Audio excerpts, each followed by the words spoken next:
नमस्कार, स्वागत है आप सबका दिन भर की तमाम बड़ी और अहम खबरों के साथ। मैं हूं कवींद्र। शुरुआत हेडलाइन से। राष्ट्रपति चुनाव के लिए उम्मीदवार मीरा कुमार ने भरा पर्चा। कांग्रेस अध्यक्ष समेत 17 दलों के नेता मौजूद। बताया विचारधारा और सिद्धांतों की लड़ाई।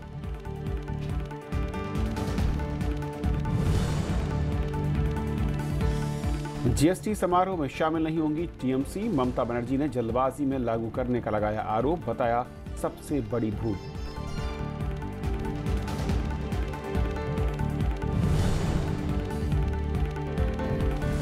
कपड़ों पर 5% जीएसटी के खिलाफ हड़ताल जारी। 2 दिन में 40,000 करोड़ का नुकसान। 1 जुलाई से बेमियादी बंद की चेतावनी।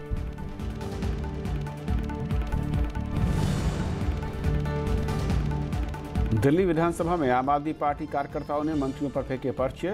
विधायकों ने की पिटाई। स्पीकर ने 30 दिन के लिए कार्यकर्ताओं को भेजा जेल।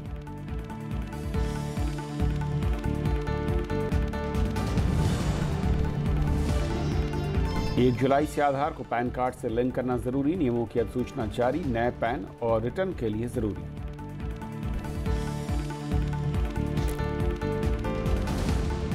और आइए देखते हैं पहली खबर।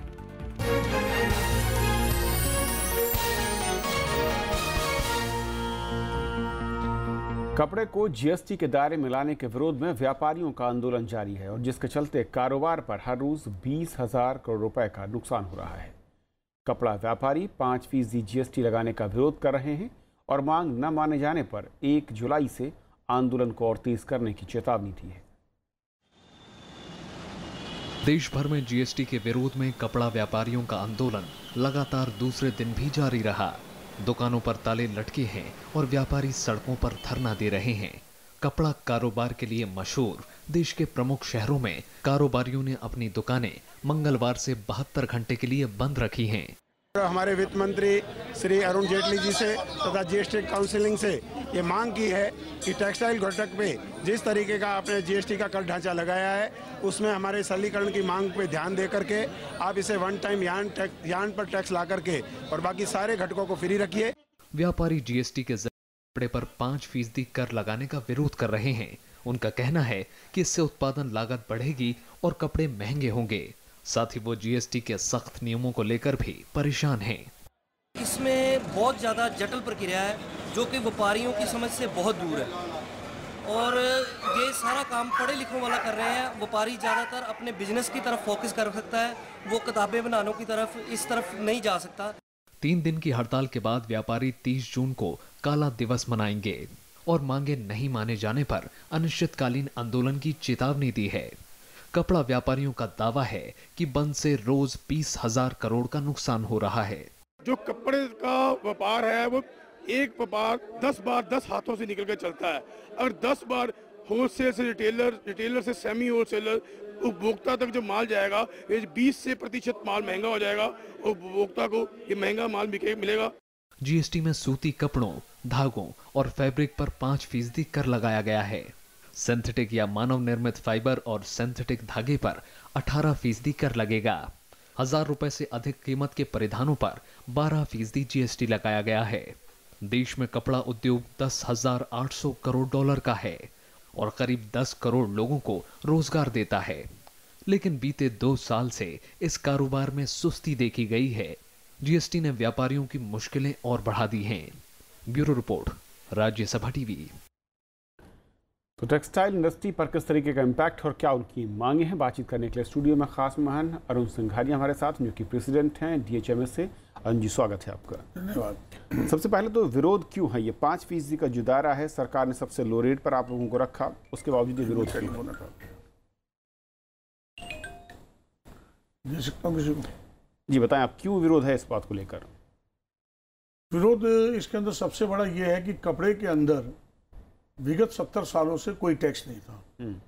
सन 56 में गोविंद वल्लभ जी पंत, जो कि हमारे वित्त मंत्री थे, उन्होंने लगाया और उन्होंने उसको बहुत ही शीघ्र नेहरू जी को समझा के उसको वापस करवा दिया।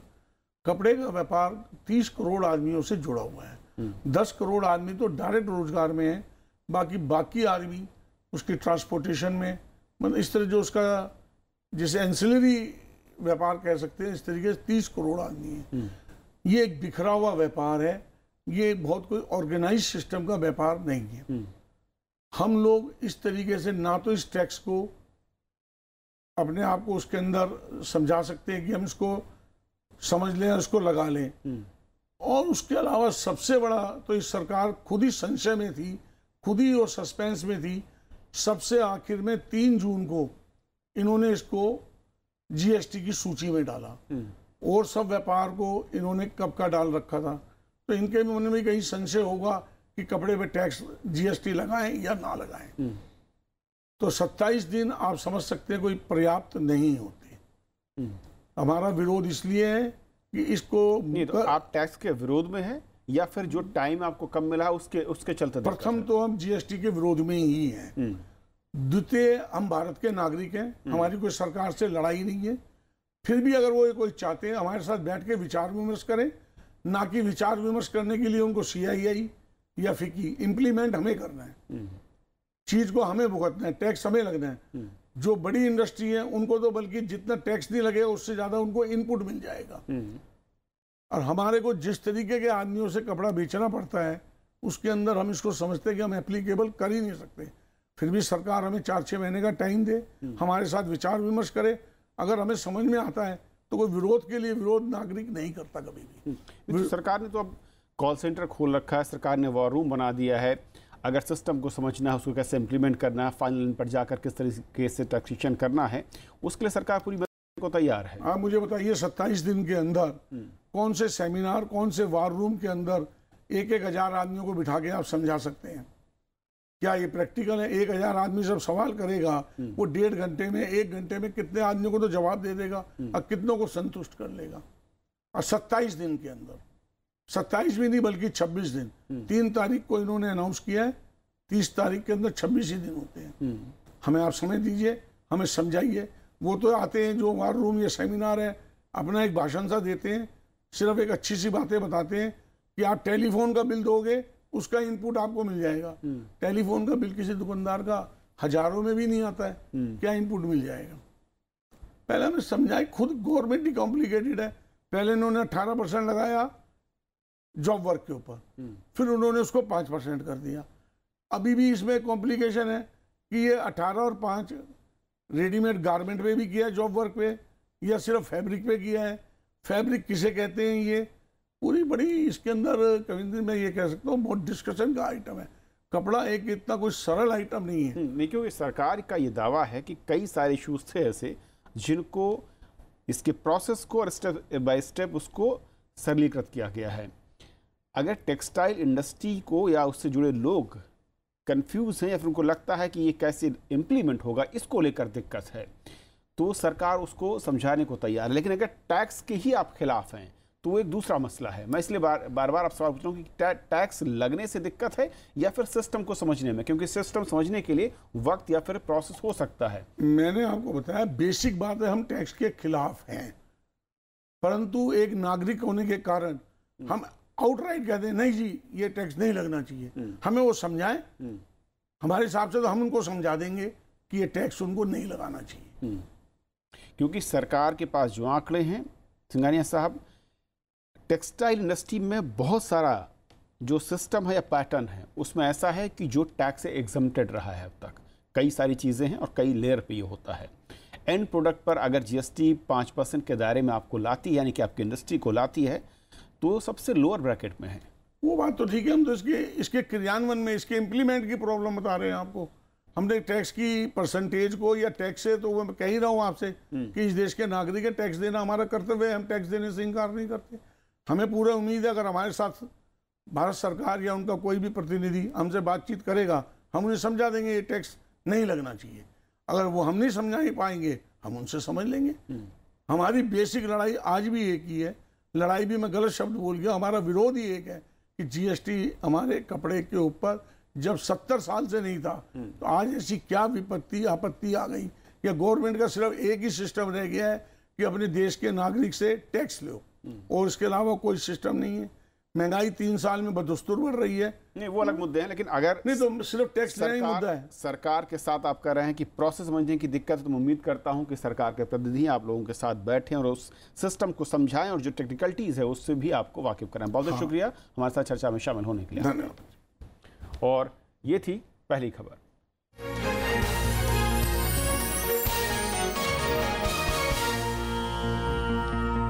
टीएमसी ने जीएसटी के लिए 30 जून की आधी रात को होने वाले विशेष समारोह में शामिल न होने का ऐलान किया है। पार्टी प्रमुख ममता बनर्जी ने आज इसका ऐलान किया और उन्होंने जीएसटी को जल्दबाजी में लागू करने का आरोप लगाया। ममता ने इसे केंद्र सरकार की एक बड़ी गलती करार दिया। उन्होंने कहा कि जीएसटी को बेहतर तरीके से लागू करने के लिए और वक्त की जरूरत थी।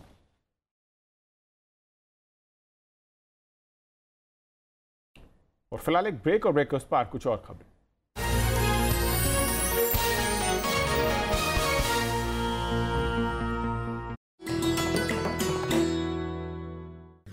एमसी मैरी कॉम सफलतम भारतीय महिला मुक्केबाज, विश्व चैंपियनशिप में 5 स्वर्ण और 1 रजत, लंदन ओलंपिक्स में कांस्य और एशियन गेम्स में कांस्य पदक विजेता। 5 फीट 2 इंच लंबी मैरी को किया जाता है दुनिया की सफलतम महिला मुक्केबाजों में शुमार। खेलों में वरिष्ठ योगदान के लिए उन्हें मिले हैं पद्म भूषण, अर्जुन अवार्ड और राजीव गांधी खेल रत्न पुरस्कार।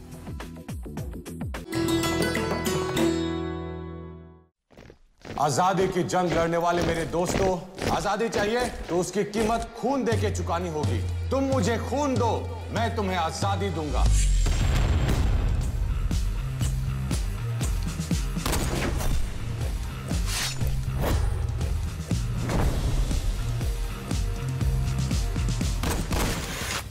आईएनए के बागी फौजियों पर अंग्रेज देशद्रोह का मुकदमा चलाएंगे। उन तीनों के बचने के चांसेस कम हैं।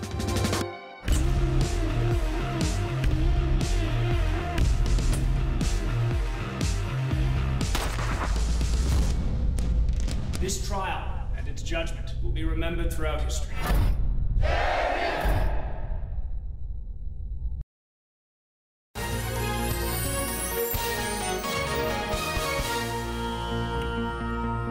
राष्ट्रपति पद के लिए विपक्ष की उम्मीदवार मीरा कुमार ने आज नामांकन दाखिल किया। उनके साथ कांग्रेस अध्यक्ष सोनिया गांधी और पूर्व प्रधानमंत्री मनमोहन सिंह समेत 17 दलों के नेता मौजूद थे। राष्ट्रपति चुनाव में मीरा कुमार का मुकाबला एनडीए उम्मीदवार रामनाथ कोविंद से होना है। नामांकन का आज आखिरी दिन था। राष्ट्रपति चुनाव के लिए बुधवार को विपक्ष की उम्मीदवार मीरा कुमार ने नामांकन दाखिल किया। मीरा कुमार ने लोकसभा महासचिव के सामने नामांकन पत्र दाखिल किया। नामांकन के बाद मीरा कुमार ने इसे विचारधारा की लड़ाई बताया कि विचारधारा की लड़ाई है वो शुरू हो जाती है। ये विचारधारा जनतांत्रिक मूल्यों, समावेशी समाज का निर्माण, इन सब मूल्यों पर आधारित ये विचारधारा है। इस मौके पर पूर्व प्रधानमंत्री मनमोहन सिंह और कांग्रेस अध्यक्ष सोनिया गांधी भी मौजूद थीं। एनसीपी अध्यक्ष शरद पवार और सीपीएम महासचिव सीताराम येचुरी समेत 17 दलों के नेता भी साथ थे। कांग्रेस शासित राज्यों के मुख्यमंत्री भी मौजूद थे। नेताओं ने इसे वैचारिक लड़ाई बताते हुए मीरा कुमार को समर्थन देने की बात कही। हम लोग के लिए एक विचारधारा, सूलों और सच्चाई के लिए लड़ाई और लड़ेंगे। हम खड़े हैं उस तरफ जो संविधान की रक्षा करके इसको मजबूत करना चाहते हैं। दूसरी तरफ खड़े हैं वो जो संविधान की बुनियाद को ही वो जो है कमजोर करना चाहते हैं। लड़ाई वो है। लंबी राजनीतिक जीवन है और बहुत ऊंचे पदों पर रही हैं और अपने आप में भी उनकी शख्सियत जो है वो बहुत ऊंची है। मीरा कुमार अपने प्रचार अभियान की शुरुआत 30 जून को गुजरात के साबरमती आश्रम से करेंगी। इसके बाद वो देश के कई राज्यों का दौरा करेंगी। राष्ट्रपति चुनाव में मीरा कुमार का मुकाबला बिहार के पूर्व राज्यपाल रामनाथ कोविंद से होना है। मतदान 17 जुलाई को होगा। 20 जुलाई को नतीजे घोषित किए जाएंगे। नव विक्रम सिंह और रविंद्र सोरान के साथ विशाल दहिया, राज्यसभा टीवी। राष्ट्रपति पद के लिए एनडीए उम्मीदवार रामनाथ कोविंद के लिए आज नामांकन पत्र का चौथा सेट दाखिल किया गया। यह सेट सूचना और प्रसारण मंत्री एम वेंकैया नायडू ने दाखिल किया। इसमें प्रस्तावक नायडू खुद हैं। वाईएसआर कांग्रेस के एस राजमोहन रेड्डी के हस्ताक्षर भी इस पर हैं। इस मौके पर संसदीय कार्य मंत्री अनंत कुमार और बीजेपी के दूसरे नेता मौजूद थे। उधर कोविंद आज समर्थन जुटाने के लिए जम्मू कश्मीर की राजधानी श्रीनगर में थे। उन्होंने मुख्यमंत्री महबूबा मुफ्ती से उनके आवास पर जाकर मुलाकात की। केवल हमारा 33 पॉलिटिकल पार्टीज जो एनडीए में है, उसके अलावा 5 पॉलिटिकल पार्टीज जो एनडीए के बाहर है, वो लोग भी समर्थन देने के लिए घोषणा किया है। राज्यसभा के सभापति मोहम्मद हामिद अंसारी ने आज 2 नए सदस्यों को शपथ दिलाई। मणिपुर से बीजेपी सांसद के भावानंद सिंह और ओडिशा के बीजू जनता दल सांसद प्रताप केशरी देव ने पद और गोपनीयता की शपथ ली। राज्यसभा के सभापति मोहम्मद हामिद अंसारी ने बुधवार को के भावानंद सिंह और बीजू जनता दल के प्रताप केशरी देव को शपथ दिलाई। के भावानंद सिंह ने मणिपुरी में और प्रताप केशरी देव ने उड़िया में शपथ ली। भावानंद सिंह ने कहा कि मणिपुर की समस्याएं सुलझाना उनकी प्राथमिकता होगी। एम्प्लॉयमेंट तो जनरेट करना पड़ेगा। We have to empower the people, we can just create jobs, so we have to do such a way that we empower the people to get like skill development is there, so we have to put emphasis on that. इस मौके पर सदन के नेता अरुण जेटली और संसदीय कार्य राज्य मंत्री मुख्तार अब्बास नकवी भी मौजूद थे।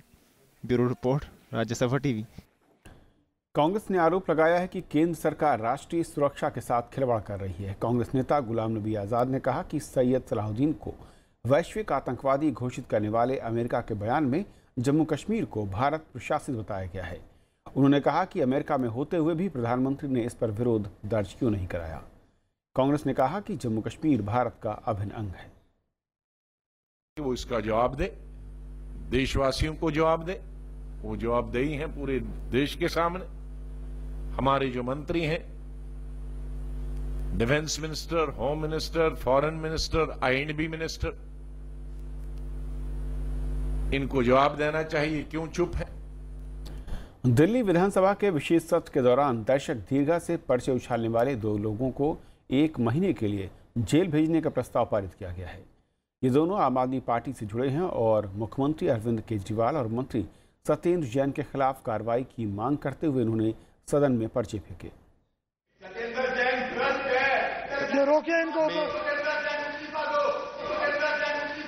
दिल्ली विधानसभा के विशेष सत्र में उस वक्त अजीब स्थिति बन गई जब 2 लोग दर्शक दीर्घा से खड़े होकर सदन में पर्चे फेंकने लगे। वो मुख्यमंत्री अरविंद केजरीवाल और मंत्री सत्येंद्र जैन के इस्तीफे की मांग कर रहे थे। स्पीकर के आदेश पर मार्शल ने उन्हें बाहर का रास्ता दिखा दिया। इसके बाद विधानसभा ने जगदीप राणा और राजन कुमार को 30 दिन के लिए जेल भेजने का प्रस्ताव पास कर दिया। सर्वसम्मति से पारित हुआ उन दोनों व्यक्तियों को 1 महीने के लिए जेल भेजा जाए, ऐसा मैं आदेश दे रहा हूं। बाहर निकाले जाने के दौरान आम आदमी पार्टी के विधायकों ने उनसे मारपीट की। इस बीच पूर्व मंत्री कपिल मिश्रा ने फोन करके पुलिस बुलाई। ये स्पीकर की बहुत नाकामी है। विधानसभा के अंदर कोई इस तरह से घुस आए, पहले वो घुस आए, नारे लगाए और फिर एमएलए उसको पीटे, खूनो खून करें, उसको मारने तक जाएं। यह आज विधानसभा की गरिमा को सबसे बड़ी चोट लगी है। बीजेपी ने मांग की कि इस बात की जांच हो कि किसकी सिफारिश पर ये दोनों शख्स अंदर आए थे। तरीका उनका सही या गलत हो सकता है, लेकिन उन्होंने भ्रष्टाचार के खिलाफ अहिंसात्मक तरीके से अपनी बात उठाई है। उनको अंदर मार डाला जाएगा। जिस प्रकार से बंद करके हमले किए जा रहे हैं, मुझे नहीं लगता कि वो जिंदा भी बच पाएंगे। जगदीप राणा और राजन कुमार आम आदमी पार्टी से जुड़े हैं। दिल्ली विधानसभा का 2 दिन का सत्र गुरुवार तक चलेगा। इसमें कई मुद्दों पर चर्चा होने की उम्मीद है। अनु दीवान के साथ bureau report, Rajya Sabha TV. Tamil Nadu विधानसभा में आज भारी अवरोध हुआ। विपक्षी डीएमके ने प्रतिबंधित गुटखा बेचने के लिए एक मंत्री को कथित घूस का मामला उठाना चाहा। स्पीकर ने इसकी अनुमति नहीं दी। डीएमके सदस्यों ने इस पर चर्चा की मांग की। स्पीकर ने कहा कि मीडिया रिपोर्ट के आधार पर किसी मुद्दे पर चर्चा नहीं हो सकती। स्पीकर की व्यवस्था से नाराज डीएमके, कांग्रेस और आईएमयूएल विधायकों ने वॉकआउट किया। मीडिया रिपोर्ट में दावा किया गया था कि गुटखा बनाने वाली कंपनी के यहाँ छापे में जब्त दस्तावेजों से इस घूस कांड का पता चला है। 1 जुलाई से पैन कार्ड को आधार से लिंक करना जरूरी होगा। सरकार ने इससे जुड़े नियम आज अधिसूचित कर दिए। वहीं नए पैन कार्ड के लिए आधार नंबर या पंजीकरण संख्या बताना जरूरी होगा। साथ ही रिटर्न भरने के लिए भी आधार कार्ड जरूरी होगा। अभी तक 2 करोड़ 7 लाख करदाताओं ने आधार को पैन से लिंक करा दिया है। सरकार का कहना है कि कर चोरी करने वाले कई पैन कार्ड रखते हैं। आधार और पैन कार्ड को लिंक करने से कर चोरी पर लगाम लग पाएगी। देश में फिलहाल 15 करोड़ से अधिक पैन कार्ड हैं, वहीं 115 करोड़ नागरिकों के पास आधार कार्ड है।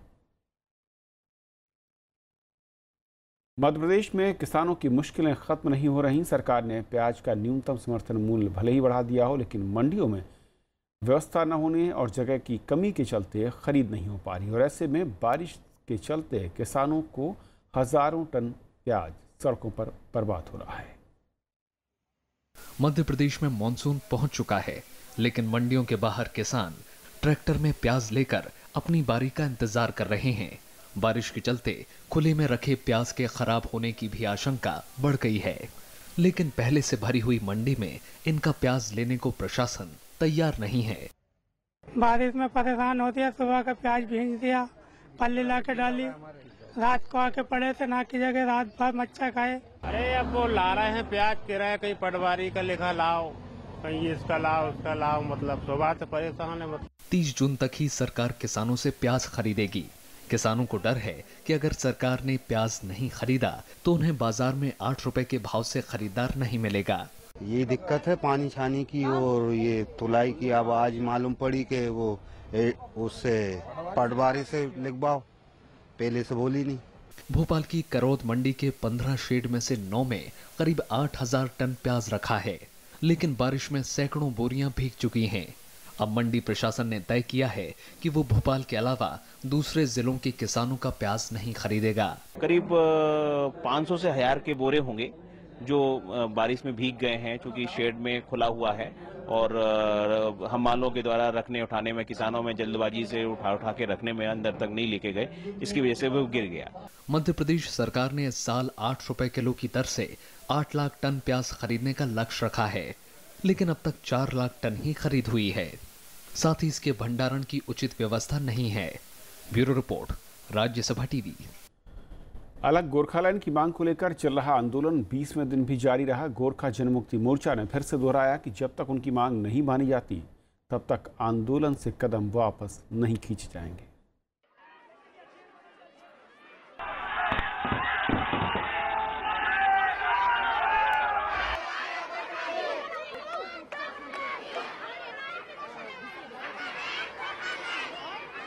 आंदोलनकारी अब दुनिया की नजर खींचने के लिए प्रदर्शन के लोकप्रिय तरीके अपनाने लगे हैं। दार्जिलिंग में अलग गोरखालैंड की मांग को लेकर आज बच्चे भी सड़क पर उतर आए।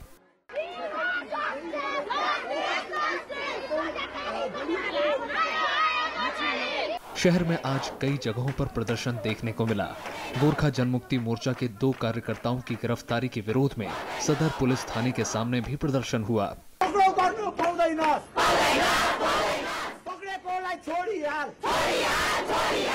जीटीए समझौते की प्रतियां जलाने के बाद कल देर रात प्रदर्शनकारियों ने जीटीए के एक दफ्तर में भी आग लगा दी। बिगड़ते हालात के बीच पश्चिम बंगाल सरकार ने हुमायूं कबीर को दार्जिलिंग रेंज का नया डीआईजी नियुक्त किया है। उधर जीजीएम के सहयोगी बीजेपी ने कल साफ किया कि वो अलग गोरखालैंड की मांग का समर्थन नहीं करती। Bureau report, Rajya Sabha TV. Amarnath तीर्थयात्रियों का पहला जत्था जम्मू से रवाना हुआ। आतंकवादी हमलों की खुफिया सूचना के बाद पहला जत्था कड़ी सुरक्षा के बीच रवाना हुआ है। सुरक्षा में पुलिस सेना, बीएसएफ और सीआरपीएफ को मिलाकर लगभग 40,000 जवान तैनात हैं। इस साल 2,12,000 श्रद्धालुओं ने यात्रा के लिए पंजीकरण कराया है। कोई इस प्रकार की बात नहीं होगी जिसमें कि यात्रा में बाधा आए, इसकी गारंटी जो है सरकार देती है। हमने बहुत से हजारों की तादाद में सुरक्षा कर्मी इसके लिए लगाए हुए हैं, जिसमें हमारी सेना है, सुरक्षा बल हैं, हमारी पुलिस, जम्मू कश्मीर की पुलिस है, सारे डिपार्टमेंट्स इसमें लगे हुए हैं और इस पर अच्छे प्रबंध हैं। दुनिया भर में एक बार फिर बड़ा साइबर हमला हुआ है। पी-ट्रैप नाम के इस वायरस ने रूस, ब्रिटेन और यूक्रेन समेत कई देशों में सबसे ज्यादा असर दिखाया। मुंबई के पास जवाहरलाल नेहरू पोर्ट ट्रस्ट का सिस्टम भी इसकी चपेट में आ गया और इसकी वजह से पोर्ट का काम ठप पड़ गया। सरकार का कहना है कि रैनसमवेयर अटैक से निपटने के लिए ज़रूरी कदम उठाए गए हैं और इस पर नज़र रखी जा रही है। आईटी मंत्री रविशंकर प्रसाद ने कहा कि फिलहाल इस साइबर हमले का भारत में ज़्यादा असर नहीं हुआ है। देश के नवीन संचार उपग्रह GSAT-17 को कल फ्रेंच गुआना से प्रक्षेपित किया जाएगा। जानी मानी उपग्रह प्रक्षेपण कंपनी एरियनस्पेस इसे लॉन्च करेगी। 3477 किलो वजन वाला GSAT-17 satellite C band, extend C band और एस बैंड से लैस है। इसमें मौसम संबंधी जानकारी हासिल करने के उपकरण हैं और इसकी मदद से राहत और बचाव की सेवाओं को भी अंजाम दिया जा सकेगा। इसरो ने हाल ही में GSAT-19 और कार्टोसैट भी लॉन्च किया है। तो इस बुलेटिन में फिलहाल इतना ही। नमस्कार।